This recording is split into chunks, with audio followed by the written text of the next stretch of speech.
नमस्कार मावशी. नमस्कार. नाव आपलं? लक्ष्मी भीमराव माळे. वय? 48. कुठलं गाव आपलं? मी घोरपडी गावचे आहे, पण मुंबईमध्ये राहते. मुंबई. आता तुम्ही मुंबईवरून आलाय? हा, मुंबईवरून. बरं, आपलं हे ज्यूस घेण्याच्या आधी तुम्हाला काय त्रास होता? हा ज्यूस बनण्याच्या अगोदर मला गुडघ्याचा कमरेचा खूप त्रास होता. माझं पोट गच्च होतं, मांडी घालून जेवायला बसायला येत नव्हतं मला, पाय पसरून जेवायला बसायची. मला बाथरूमला वगैरे पण असं खाली बसता उठता येतच नव्हतं कसलं. 1 महिना मी जेवण नाही केलं. पण हा गुडघ्याचा आणि कमरेचा त्रास मला 15 वर्षापासून होता. मी तेव्हापासून मी डॉक्टर औषध करते, पण मला काही फरक पडला नाही. जोपर्यंत गोळ्या खातोय तोपर्यंत कमी व्हायचं, गोळ्या संपल्या की परत असं व्हायचं. ऍसिडिटीचा प्रॉब्लेम खूप जोरात होता.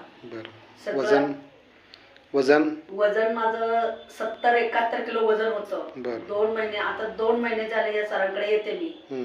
त्याच्या अगोदर 2 महिन्याच्या अगोदर माझं 70-71 किलो वजन होतं. आता 2-2.5 महिने झाले येतोय, माझं 65 किलो वजन आहे. 65 किलो. 5 किलो वजन. आता तुम्हाला ज्यूस घेतल्यापासून तुम्हाला काय काय फरक जाणवतो त्याचा? एकदम पोट साफ होतंय, गुडघ्याचा त्रास कमी झाला. 8 दिवसामध्ये गुडघ्याचा त्रास कमी झाला माझा.